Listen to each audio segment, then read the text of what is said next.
Welcome to our podcast here at VIPEC. Today we have a special guest from Russia, Matthias Penkin.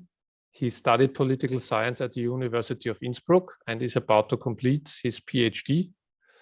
He was a student of Professor Mangot, and in 2021 he started to work for a company which is based in Moscow and Berlin. He is half Russian, half German, and now at the moment back in Germany. Welcome to our podcast. Thank you very much.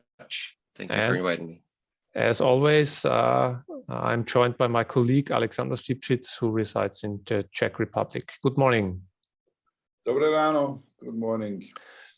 Dobré ráno. So maybe in the beginning, tell us how your last months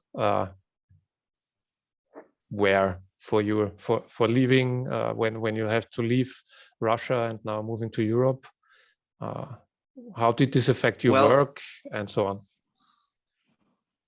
To be honest, I started looking for new job opportunities end of last year due to death of my father, and I wanted to relocate back to Europe, but just not in a such short time, so to say. So I was kind of lucky because I've been already on the search and in between of interview processes when the war broke up, and this also for the first period of time I felt like I should speed it up as soon as possible, but then I was afraid they would make me into making wrong decisions.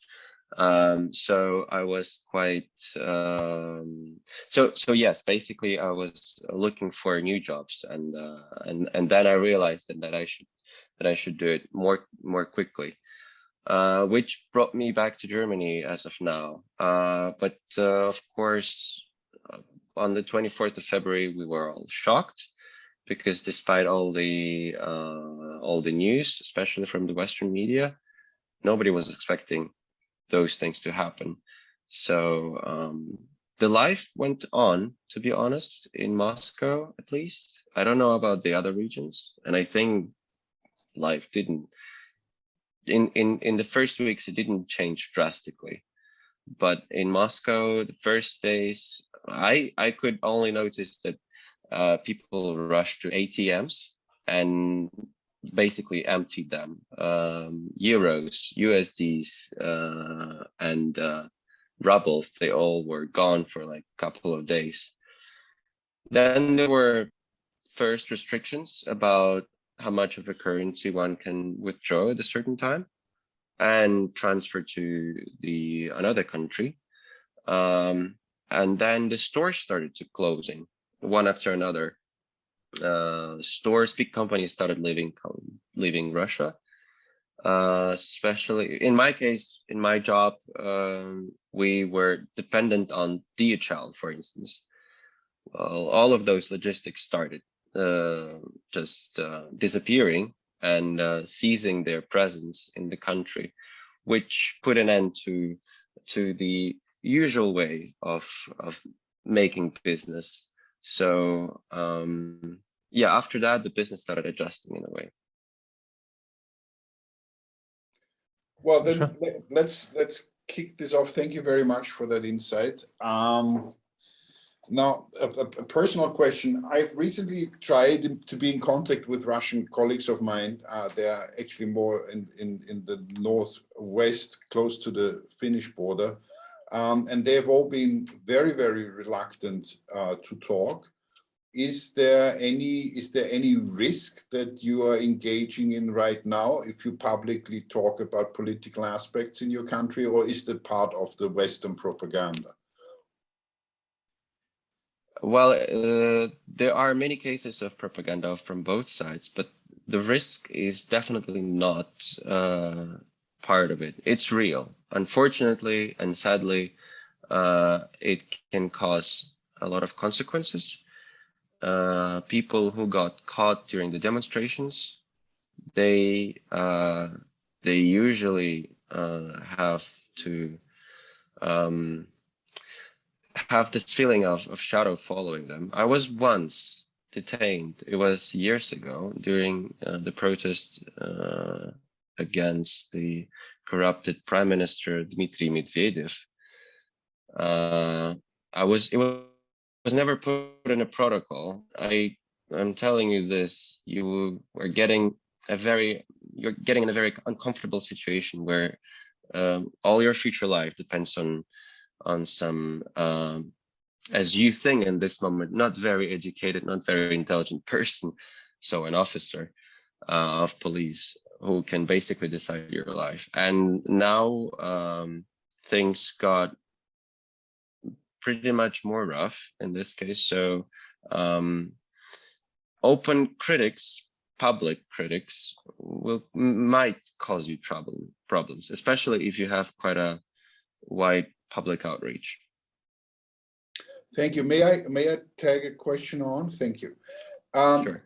In the night, so basically from yesterday to today, we today have the 10th of May, Lenta.ru, also lenta.ru, was hacked or accessed by two young journalists who have substituted all the program for a whole series of rather critical and rather well-written articles. It was quickly taken down, but still it got out, and programs all over the world have been screening it this morning.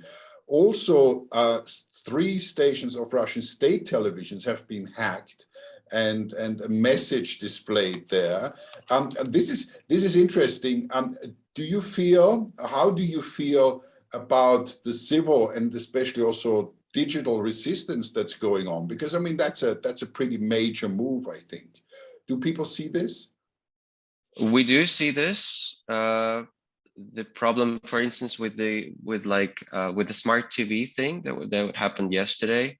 The biggest problem, not every single person in Russia has a smart TV to see that. So, and not every single person in Russia uses internet so often. Of course, those who are who got used to the gadgets, who are kind of addicted like we are today to the smartphones, of course we do get this, and we get this information quite quickly. This is why mostly those people who are who read the news in digital, not in paper, and who watch or who doesn't watch TV at all, they are more they have more information, so they are more under stress, so to say, of because of the situation. They feel, well, a mixture of feelings and about all that, I guess. So very, yeah, it's very uncomfortable feeling around. But it's also those actions, those digital hackings, those are, I guess, part of a resistance, which is a brave thing to do.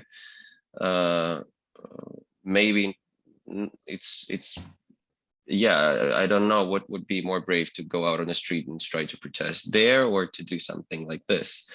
I guess more resultive, so more effective, is to do some digital thing, because as of now, and right after the first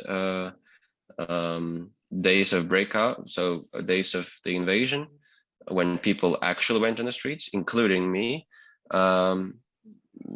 those sections were abandoned by people just for a few days, and then police kicked in a quite a very rough manner.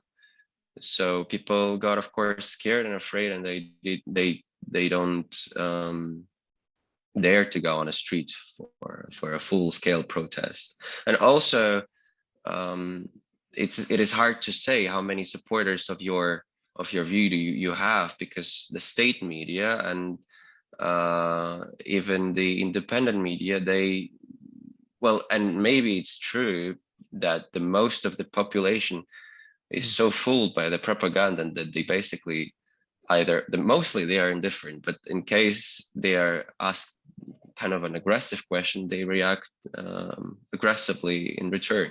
It's very hard to acknowledge that your country is a complete aggressor, and it's wrong, especially when you have such a strong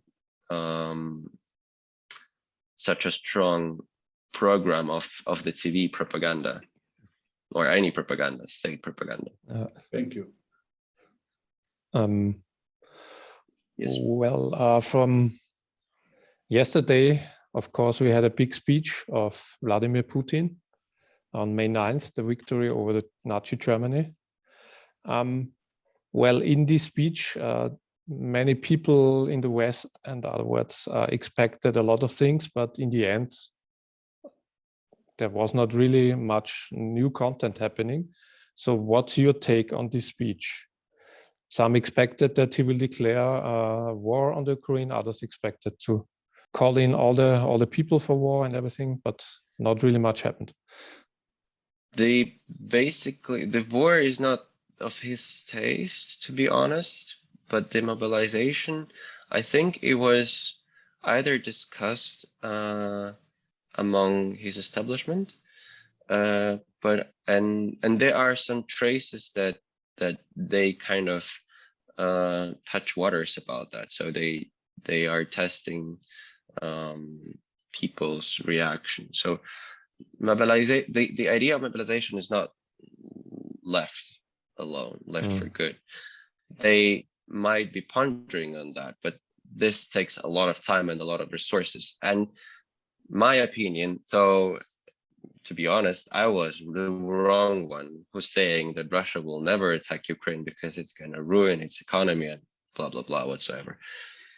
They decided to go this way.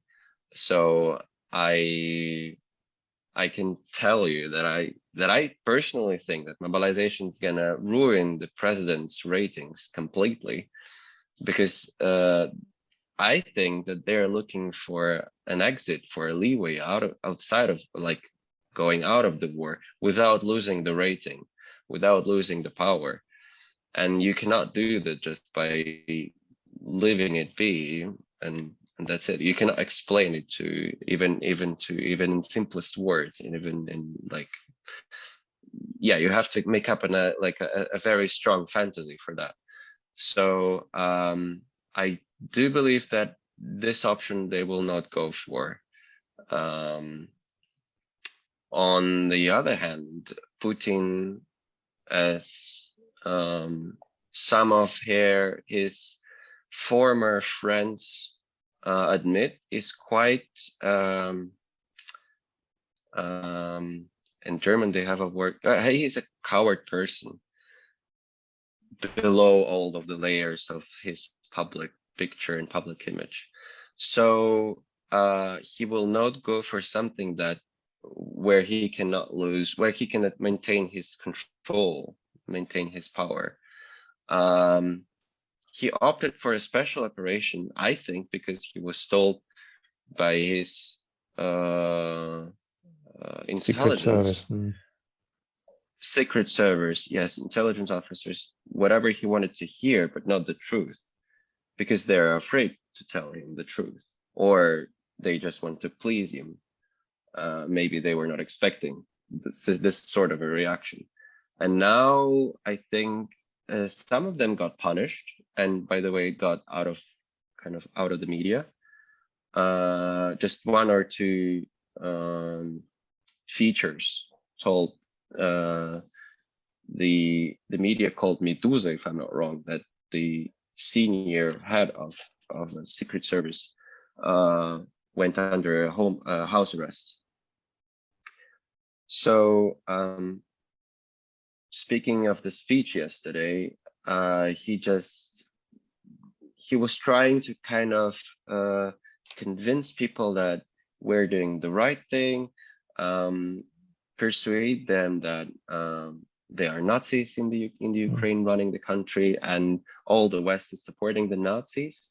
And he wanted, of course, to make a parallel between the World War II and Ukraine, because this is his sacred thing. When I was a kid, World War II was a sacred thing. It's this topic is, of course, was kind of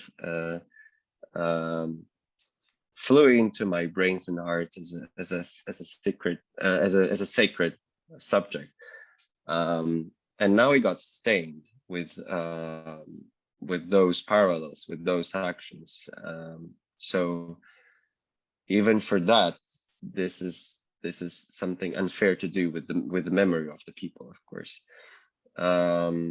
He will not go. I mean, he didn't declare the war because it would, well, it would demand a very harsh response from him, further response, and he's not ready for that. As I said, he's not the type of a person who is decisive and then he follows his own ideas. He usually on public, he might say something strong, and then he has other people to do his job.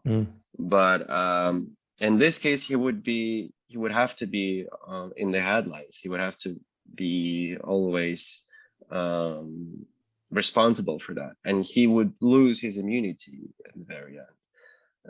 It's a very high risk for him, and I don't think he's going to go for it. Thank you. Then let's move from there. I mean, the interesting things, I started with that the planes couldn't fly. I mean, what kind of parade is that? I'm sorry, where you don't have planes flying because of the weather. I mean, sorry. Let me take this to the meta stage here a little bit, and ask in a blunt way, how many Matthias Penkins and ladies of your kind can we expect there to be in Russia? Meaning, where does the youth stand in your opinion? I've over the years seen Putin and his minions create like a fairly absurd youth cult, not unlike the Nazis have. And from the outside, we have very little reliable news from Russia. So tell us, how afraid do we have to be that the Russian people themselves have lost grip on reality of the 21st century as their leaders have, or as I believe personally, that there is a majority of the Russian people who we should support now and try to communicate with and together get over this sad and bad memory of the 20th century? Well, probably you meant the 21st century, but well, the memory of the 20th century in the 21st century. Yeah. Okay. Acting like in the 20th century, but we are in the 21st. Well, yeah. The problem with all that, as I already mentioned, is that you cannot be objective in counting how many people are supporting this or that. A lot of people are afraid again, and they will not go public with their opinions. Among the people I know, majority of the people I know are against the war, against all that, against Putin. They are willing him bad things, which I will probably refrain from mentioning in this conversation. There was a big number of people, again, in my circles of communication that left Russia, at least for the time being, with no tickets back, with friends of mine are living to Georgia, to Armenia, to Budapest. So, but those are the people who have who are working for Western companies or foreign companies, and they were either forced to leave by their employers, being told that either like they will lose their jobs if they won't, or frightened by the situation. And I can tell you about the people I know, that those are a majority of, especially young people. But the majority of population, for my regret, and to my deepest, again, regret, I think, are full with that, and they will just, but they are indifferent, and they will just try to move on. And in case the power will change in Russia, I think they will have to accept the fact that they were fooled at a certain point. But they are trying to justify all that, maybe in their minds, but the state propaganda helps in those cases a lot. And the problem is with all the state propaganda being over financed. So it's been investments into state propaganda have rocketed in the last 2 months. I cannot tell you the truth about that because I don't know this literally. Too many people are scared, but I'm speaking about the big cities. I'm speaking about Moscow and St. Petersburg. Those are quite progressive cities. So basically states in the state, independent in a way, independent in the way of that they show more reluctance to power. But this is not a good indicator with regard to this, to the further state, to the whole Russia. It's something else. So I wouldn't be very negative nor positive about the situation. I think the time will show us what is the real support.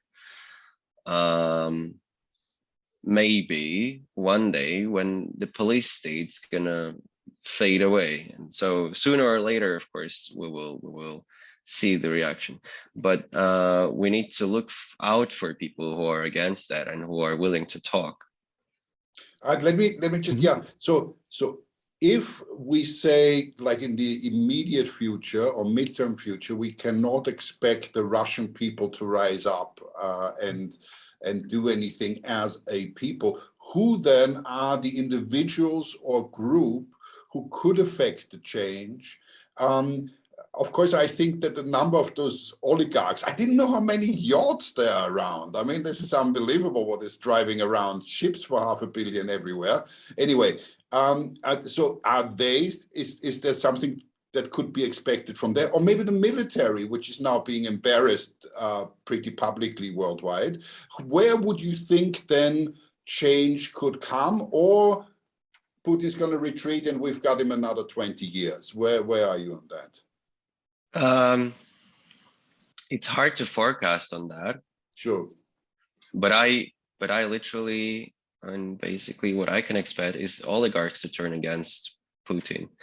Military will not go for it because military has the thing called honor, and they are quite reluctant to lose it. So they, yeah, and to actually accept that they're losing it there.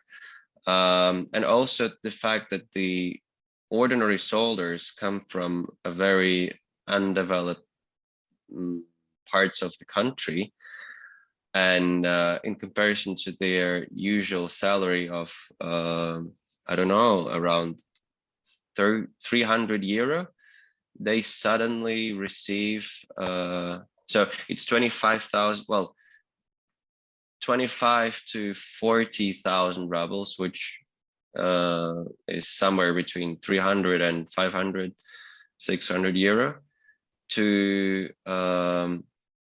and yeah, all of, and if they opt for a war to go there, they receive 200,000 rubles, which is more than 2,000 euro. 8 times. Oh, wow. Okay. Yeah, a month.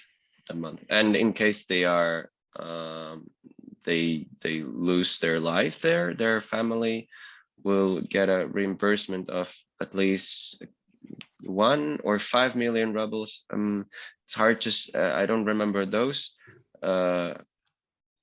numbers and those figures, but the thing is, the family also getting something, and maybe the family is getting more than the person, this man, could gain in the whole of their life, by just losing it. So in case of oligarchs, they are more sensitive, they are more reluctant to just support whatever the government says them to do. or to support.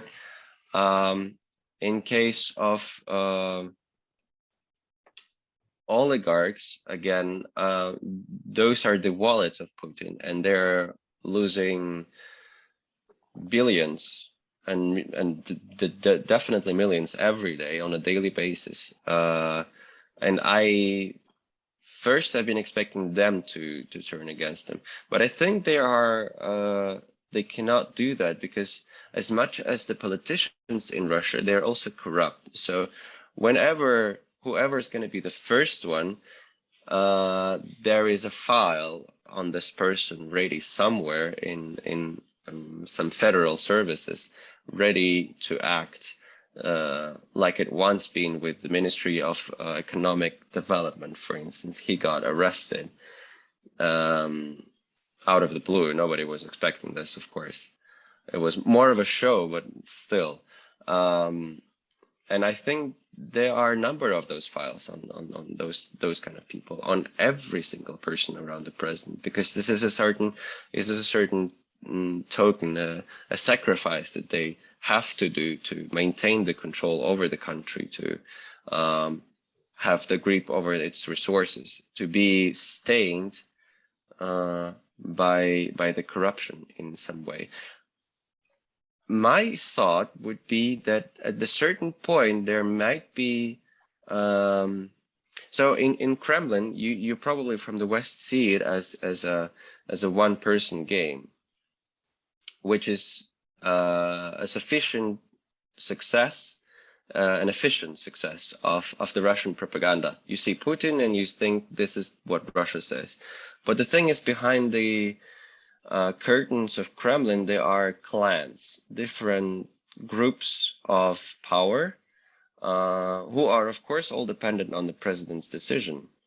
But they also have all the freedom to do and to act however they want to in the areas in which are they entitled to, or where presidents didn't say the other way, so didn't say no. In case those groups cooperate between each other and might eventually force Putin to step down, it would be enough for the situation in Ukraine to change, because all of them are aware that Ukraine doesn't give any, well, there will be no victory in Ukraine, and even if there is a military invasion that will end up Russians marching over Kiev, this will not bring any peace to Russia, and no more money to them, to those groups of power. So they are pretty much aware which circumstances they are now, and they might be plotting, but again, I cannot put fingers on those people, exact people. There are games between the curtains which we cannot see, but something is definite. I hope something is definitely brewing there. What's your take on the sanctions? Will they help bring down Putin's regime, or will they rather hurt the normal Russians more than they will produce in helping bringing down Putin? As in any other sanctions, the first people who will suffer are the ordinary people. It's not the first time in history that we're seeing that, and it's probably not the last one, sadly. Sanctions, well, any economic restrictions, they first hit the ordinary, the individuals, but not the establishment, who have piled up a lot of money, piled up money, who have their yachts and villas and yachts, and all sort of security around them, including economic one. They are, I assume, not in the best shape at the moment, but they're much better than any ordinary person in Moscow or in any other and especially in any other country, in any other place in Russia. So what helps, I think, is that Western companies leaving Russia, at least for now, and people protesting, well, people feeling an urge, but there's also a very great downside effect of all that. People who lose their jobs, who've been working with the Western companies, they cannot understand how them losing their job helps the situation. So of course, those companies leaving Russia because they feel under pressure among their peers, because if they're staying in Russia, they are non grata and they should be sanctioned too. So they kind of have no further ways to do other than leaving Russia, because it's a kind of a trend thing now. But of course, business is reluctant to do something related to politics, or concerning about that too much. So what I think, sanctions are efficient, but they're ruining the economy, and by that they're ruining the lives of the ordinary people.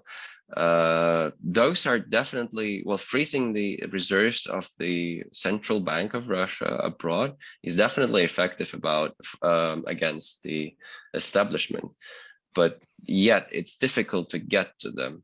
And now finally they got tackled by sanctions. It's much more stricter and much more efficient than they were within the last 10 years. I have one question that's been on my mind since last time I talked to Professor Mangold, actually before that. It is absolutely clear that the West, whatever the West is, all those generalizations are a little bit naive, I think, has made several mistakes in the lead up to this severe crisis. But it also seems to be clear that, as you said, this is a war of aggression.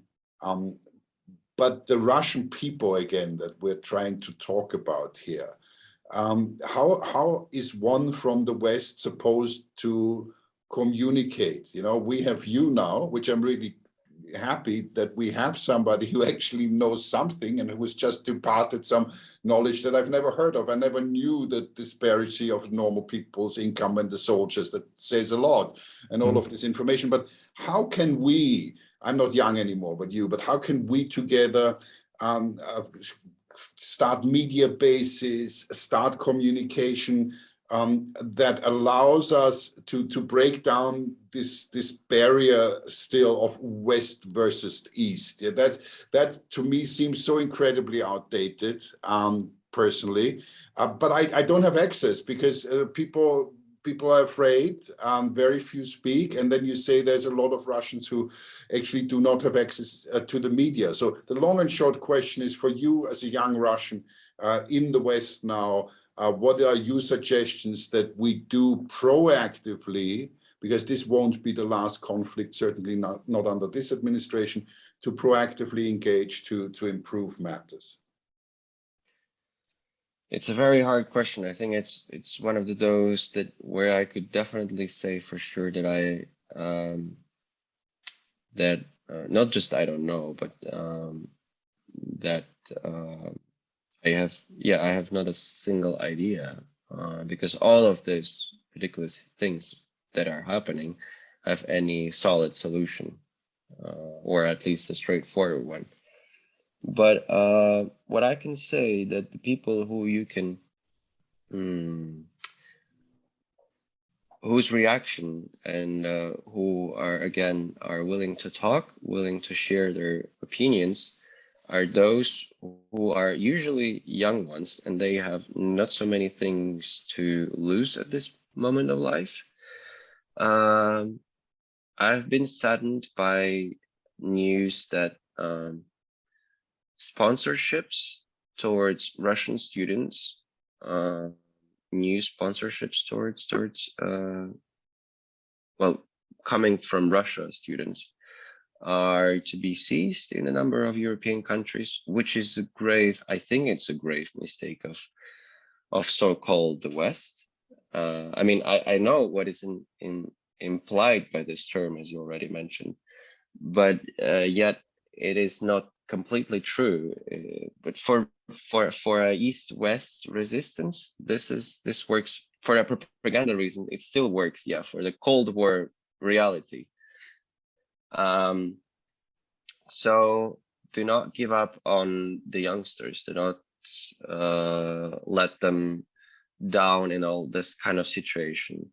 We should promote any sort of educational support of Russian students willing to go abroad and willing to study there, because those are thousands of people which have been going from Russia yearly to the West, to the East, wherever. Those are talented people which are now left alone without any chance and opportunity to progress, to develop, to see things, see something different than their usual environment in their own country. If the West will not, well, again, if I say the West, implying that it's something not Russia and further to the West from Russia. So if those countries will give up on them, they will lose them at a certain point. They will lose their support. They might lose their support. I don't know. But these people are willing to leave Russia, at least for a certain period of time, to speak, to learn something new in the West or worldwide. I should probably refrain using the term the West. But they are willing to go abroad and to do something else, to study and to listen, of course, and to talk in a new language. In case they are locked within their own country, they're going to lose the practice. They're going to lose the chances. And then what happens to the person there? They switch to something else, and in those cases, those are going to be the choices that the state of Russia is offering them at this certain point. As I was a graduate from a Moscow State University, I've seen a lot of people who had no other option but going and working with the federal media or federal services even, because these ladies and boys and however they identify themselves, they were not willing to go back to their little towns somewhere far away from Moscow. And they wanted to, and they were bright-minded, of course. They are bright-minded still. But out of the reluctance, out of the no choice option, they had to opt for those things. And I know a lot of people who worked, or probably now I don't think they're still working there, who worked on those in those institutions despite their own feelings, despite their own ideas. And if at certain point of time they had an opportunity to go and study somewhere else, I think they would go for that. And I think they would even might to stay there as well, if that would be a chance. Maybe not all of them, but this is a very situation for the youngsters who didn't do anything about this war, about this situation, who didn't make any decisions, but their lives were decided for them and not in their favor. Yeah, thank you. Okay, then I think we can wrap up That was this interview. I think very, yeah, it was very insightful. And again, I thank you for this interview, that you take your time. And as always, we will be back. Yeah, and if you feel like it, we all guys are sitting around here in our various offices, and would love to welcome you back. Or indeed, if you have and are aware of individuals from Russia that you deem to be interesting to talk to, please let us know and return, and let's try and keep some communication still going. That would be good. Thank you very much again for inviting me, Christian, Alexander. It was a great pleasure.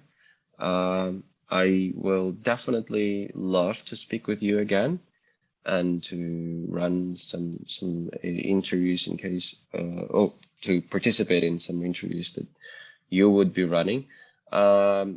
Regarding other Russians and other people residing there or who left the country, I will be on lookout for them. One thing, of course, is very important to remember, even though somebody left, it doesn't always mean that they are very like ready to share their thoughts because they're afraid for their families. But I will do my thing and then get back to you, of course. And it was, of course, a great pleasure. In this case, Mir, have peace and take care of yourself, and all the best for immediate and further future. Be well. Yeah. Thank you. Thank you. It's mutual. Thank you.